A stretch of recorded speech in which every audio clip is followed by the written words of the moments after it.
Hello friends, class study में आप सभी का स्वागत है और मैं दीपक एक नई अपडेट के साथ। जैसा कि आप सभी जानते हैं, मध्य प्रदेश प्राथमिक शिक्षक भर्ती परीक्षा जो कि कंप्लीट हो चुकी है और अब उसके डॉक्यूमेंट अपलोड की प्रक्रिया कहीं ना कहीं प्रोसेस में है और उसकी लास्ट डेट 4 तारीख है। अब देखिए 4 तारीख डेट है, इसके बाद होना क्या है, आगामी क्या कार्रवाई होगी, उसके विषय में थोड़ी सी चर्चा करते हैं। तो देखिए अभी आप सभी डॉक्यूमेंट अपलोड प्रक्रिया में भाग ले रहे होंगे और उसमें विभिन्न प्रकार की कुछ छोटी छोटी समस्याएं हैं जिसके बारे में डिस्कस कर लेते हैं। सबसे पहले हम देखते हैं कि कुछ प्रश्न आते हैं कि भाई जैसे कि हमारी एटी की वजह से हमारा सेशन लेट हुआ और वो हमारी डिग्री डिप्लोमा में क्लैश कर रहा है, तो क्या दिक्कत आएगी। तो देखिए इसमें दिक्कत कुछ नहीं आनी है, क्योंकि जो दिशा निर्देश हैं वो पहले ही जारी कर दिए गए हैं कि यदि इस तरह से कोई दिक्कत आती है, सत्र क्रॉस करते हैं, तो किसी भी प्रकार की समस्या नहीं होगी और इसके लिए यथावत दिशा निर्देश भी जारी किए जा चुके हैं पहले ही वेरिफिकेशन की प्रक्रिया में, वर्ग 1 और वर्ग 2 में। इसके बाद हम बात करते हैं कि आरक्षण संबंधी समस्या को लेकर के क्या नया प्रावधान किया गया है, तो वो है डिजिटल प्रमाण पत्र। आप लोग मैक्सिमम, मैं बार बार बोल रहा हूँ कि आप लोग डिजिटल प्रमाण पत्र ही बनवा कर ले जाइए और उसी को अपलोड कीजिए, क्योंकि इस बार कहीं ना कहीं पहले तो नहीं था, जब पहले दिशा निर्देश आए थे तो उसमें ऐसा कोई नहीं था कि भाई डिजिटल प्रमाण पत्र वर्ग 1 2 में लेके ही जाना है, अनिवार्य है। लेकिन इस बार इस पॉइंट को बार बार क्लियर किया जा रहा है। इसका मतलब यही है कि उनका कहना यही है कि आप भाई डिजिटल प्रमाण पत्र ही लेकर आइए। वेरिफिकेशन प्रोसेस में उसमें समस्या नहीं होती है और कहीं ना कहीं पारदर्शिता ज़्यादा सही रहती है उसमें। तो आप लोग डिजिटल बनवाइए प्रमाण पत्र। इसके साथ ही जो EWS वाले हैं, EWS वाले अपने सेशन का नया बनवा लें, ज़्यादा बेहतर होगा। इसके बाद की प्रक्रिया होती है ST SC और OBC में आरक्षण संबंधी जाति प्रमाण पत्र की बात करते हैं। तो जाति प्रमाण पत्र के लिए आपको डिजिटल तो बनवाना ही है, साथ में उसका करंट का जाति प्रमाण पत्र मतलब लेटेस्ट वाला होना चाहिए, नवीनतम। अब बात होती है कि भाई नवीनतम इतने जल्दी कैसे बन जाता है, ये समस्याएं भी देखने को मिलती हैं। तो देखिए नवीनतम यदि आपका नहीं बन पा रहा है तो इसके लिए अब आपके पास मान लीजिए समय नहीं है, वैसे तो कोशिश कीजिए कि बन जाए 99%। बाय चांस यदि नहीं बन पाता है और आपके पास थोड़ा पुराना है, लेकिन डिजिटल तो होना चाहिए।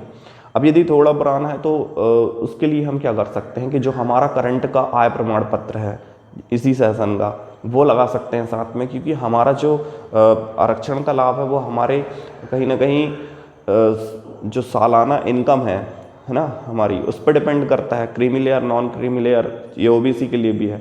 तो दोनों कंडीशंस बनाता है हमारा वार्षिक आय प्रमाण पत्र। तो आय प्रमाण पत्र आप बनवा लीजिए, तो आपको इस प्रकार की समस्या आती भी है तो थोड़ा सा सॉल्यूशन आपके लिए हो जाएगा। बात आती है यदि हमारी स्पेलिंग मिस्टेक है, यदि हमने मैच किया 10वीं और 12वीं की अलग अलग है, इसके बाद हो सकता है 10वीं 12वीं एक सी हो, BSc में थोड़ा सा डिफरेंस हो, BA में डिफरेंस हो, या फिर हमारी डिग्री या डिप्लोमा में जो हमने किया हुआ उसमें डिफरेंस हो। तो एक बात बता रहा हूँ कि आप इसकी त्रुटि को सुधरवा लीजिए। इसमें आजकल उतनी लंबी प्रोसेस नहीं होती है, ठीक है, सब ऑनलाइन प्रक्रिया होती है, मार्कशीट भी घर में आ जाती है। हाँ, लेकिन यदि आपके पास अभी समय नहीं है तो आप शपथ पत्र बनवा लीजिए। शपथ पत्र बनवाने का बेनिफिट ये है कि यदि मान लीजिए वहाँ पर ये समस्या सामने आती है तो आप उसके लिए अपना शपथ पत्र प्रस्तुत कर सकते हैं कि भाई यदि इस तरह की त्रुटि है तो मैं इसको आगामी कुछ समय में सुधरवा लूँगा। तो ये प्रक्रिया आप कर सकते हैं। इससे ये होगा कि जब हम वहाँ पर खड़े होते हैं और हमारे सामने कोई समस्या आती है तो हमारे पास निर्णय लेने की क्षमता खत्म हो जाती है, क्योंकि इतनी प्रक्रिया, इतना समय निकलने के बाद जब आप वहाँ पहुँचते हैं तो यही आस लेके पहुँचते हैं कि अब हमें किसी भी प्रकार की समस्या का सामना ना करना पड़े। लेकिन इस सिचुएशन में आप कैसे हैंडल करेंगे ये भी डिपेंड करता है। चूँकि मैं ऐसी परिस्थितियों से निकल चुका हूँ, इसलिए मुझे पता है कि कैसे हैंडल करना है और थोड़ा सा भरोसा रखना है। यदि नियम बने हैं तो नियम में यदि आप आते हैं तो ये मान लीजिए कि आप कभी हार नहीं सकते, समय चाहे जो लग जाए, इस बात का ज़रूर ध्यान रखिएगा। तो इस प्रक्रिया की लेकर के यही बात करनी थी कि आपको यदि किसी प्रकार की कोई समस्या आती है, डॉक्यूमेंट अपलोड कीजिए और जो डॉक्यूमेंट अपलोड करेंगे उसी का वेरिफिकेशन होना है। कोई अलग से कोई कागजात आपसे नहीं मांगे जाते हैं, A to Z वही होते हैं। क्योंकि यहाँ पर हम क्या करते हैं, डॉक्यूमेंट अपलोड कर दिया हमने, अपना सॉफ्ट कॉपी मतलब कंप्यूटर में अपन ने अपलोड कर दी।